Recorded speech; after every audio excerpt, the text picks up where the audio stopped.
Hi everyone, स्वागत है एक और नए वीडियो में। इस वीडियो में बात करूंगा 2025 और 26 सेशन का यहाँ पर एमपीटास स्कॉलरशिप फॉर्म कब से भरे जाएंगे, उसके लिए क्या क्या डॉक्यूमेंट्स आपको यहाँ पर रेडी रखना है।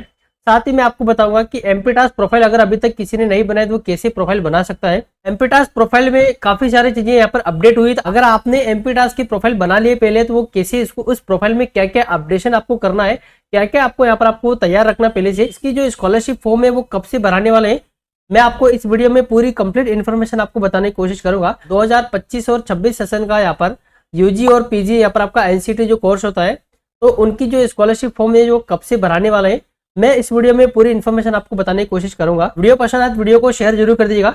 चलिए दोस्तों, बिना किसी देरी के वीडियो करते हैं। सबसे पहले यहाँ पर आपको एमपीटास की पोर्टल पर यहाँ पर आपको आ जाना है। कुछ आपको इस तरह से इंटरफेस यहाँ पर आपको देखने को मिल जाएगा।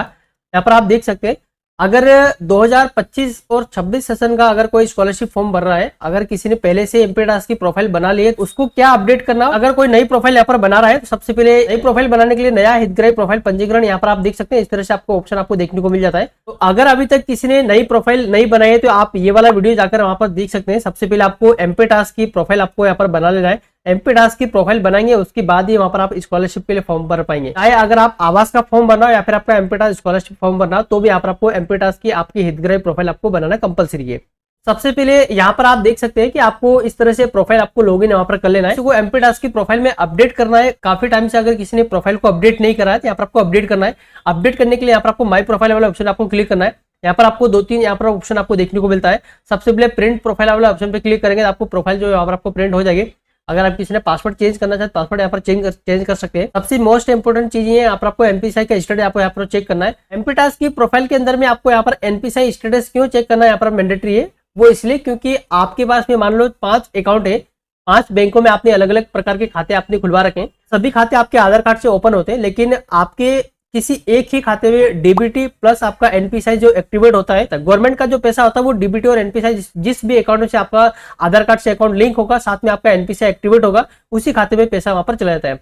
मान लो आपके पास में पंजाब और state bank of, for example के लिए पंजाब और स्टेट का आपके पास में 2 खाते हैं। आप हमेशा से आप फोन पे, पेटीएम या फिर गूगल पे वगैरह आपने पंजाब वाले अकाउंट से आप यहाँ पर यूज कर रहे हैं और आपने स्कॉलरशिप फॉर्म भर दिया और अपनी कॉलेज में वही वाले पंजाब का वहाँ जो अकाउंट है उसकी डिटेल वहां पर कॉलेज में सबमिट कर दिया। लेकिन अगर आपको पता चला आपकी जो एसबीआई का जो खाता था उसमें आपकी स्कॉलरशिप चले गई, उसका कारण ये है कि आपके खाते में जो सबसे पहला जो अकाउंट था आपका एसबीआई का, उसी खाते में आपका वहां पर गवर्नमेंट का पैसा एनपीसीआई जिसमें एक्टिवेट था, जिसमें डीबीटी एक्टिवेट था, उसी खाते में पैसा चला जाता है। कई बार आपको पता भी नहीं होता है कि आपका स्कॉलरशिप उसमें चला गया, आपके पास में मैसेज जरूर आता है, आप वहां पर स्कॉलरशिप का स्टेटस चेक भी करते हैं, लेकिन आपका पैसा जो है जो खाते में आपका एनपीसीआई एक्टिवेट था उस खाते में पैसा वहां पर चला जाता है।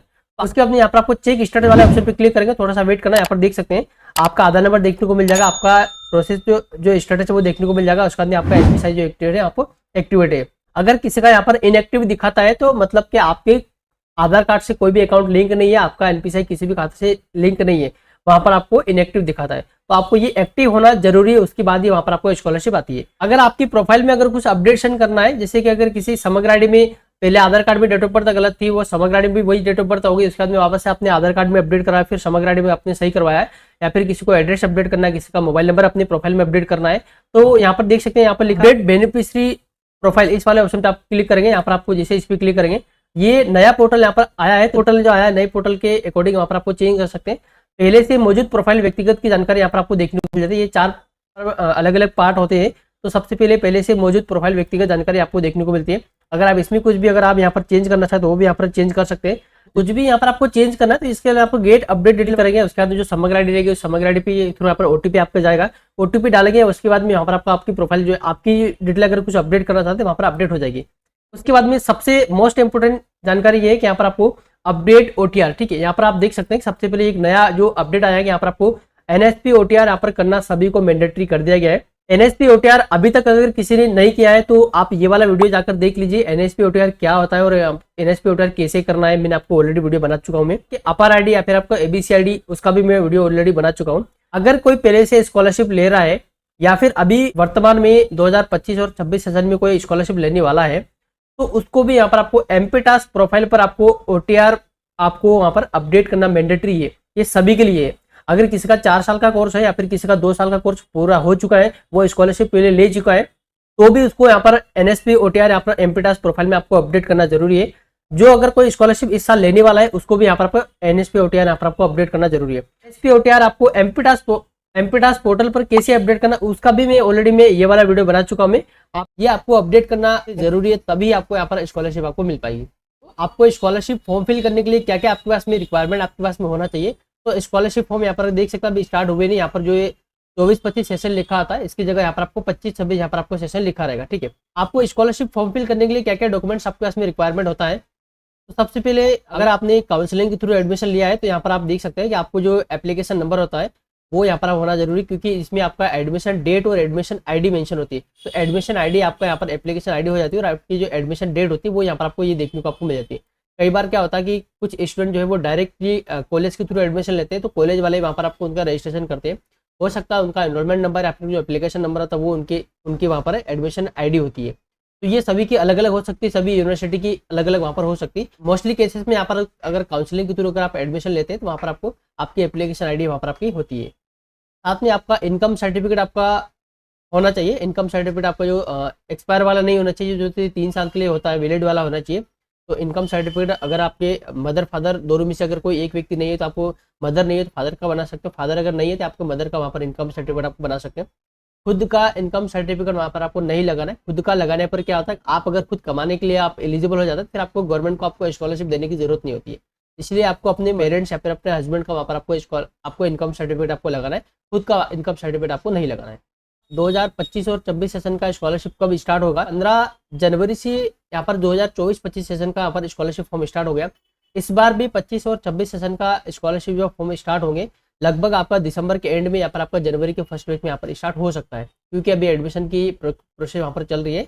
तो अभी आप ये मान के चलिए कि आपको आपका नवंबर या दिसंबर के एंड में या फिर दिसंबर के फर्स्ट वीक में आपका स्कॉलरशिप फॉर्म 25 और 26 सेशन का स्टार्ट हो सकता है। अगर मैं बात करूं आवास की फॉर्म के लिए, तो आपको आवास की फॉर्म के लिए क्या क्या डॉक्यूमेंट्स आपको लगने वाले हैं, रूम एग्रीमेंट कौन सा आपको बनाना है, क्या है यहाँ पर आपको द्विपक्षीय घोषणा पत्र भी यहाँ पर लगा सकते हैं। कौन कौन लगा सकता है, कौन कौन नहीं लगा सकते, मैं आपको बता दूं। ST कैटेगरी की अगर मैं बात करूँ तो ST वालों को यहाँ पर जो है वो द्विपक्षीय घोषणा पत्र वो लगा सकता है, लेकिन उसके लिए कंडीशन ये यहाँ पर 9 जून 2020 को एक नोटिफिकेशन निकल कर आया था, उसमें क्लियरली मेंशन यहाँ पर किया गया था कि आवास सहायता योजना संचालन हेतु निर्देश आपको दे रखे। विषय अंतर्गत लेख है कि आदिवासी वर्ग के विद्यार्थियों हेतु संचालित आवास सहायता योजना अंतर्गत स्वीकृति से पूर्व छात्र से किरायानामा का अनुबद्ध पत्र रोटरी स्टाम्प के साथ ले जाने से आवास सहायता आवेदन स्वीकृति में काफी विलंब वहाँ पर हो रहा था। छात्रों को भी एक अनावश्यक दस्तावेज यहाँ पर तैयार करना होता था। मध्य प्रदेश शासन के द्वारा जनजातीय कार्यालय विभाग मंत्रालय द्वारा यहाँ पर जारी आवास सहायता योजना के नियम क्रमांक आपको दे रखा है, जो डेट आपको दे रखी है 26 जून 2019 में। इस प्रकार का कोई नियम यहाँ पर नहीं है। अतः निर्देशित किया जाता है कि छात्र से किरायानामा मकान मालिक एवं किराएदार विद्यार्थी के बीच की द्विपक्षीय स्व हस्ताक्षरित घोषणा पत्र के रूप में आपको लिया जाएगा, जिसे नोटराइज करने या फिर आपको स्टाम्प पेपर की लिखने की आपको आवश्यकता नहीं पड़ेगा। यहाँ पर आप देख सकते हैं इस प्रकार का फॉर्मेट होता है, किरायानामा द्विपक्षीय घोषणा पत्र, किरायानामा यहाँ पर आपको लिखा रहता है।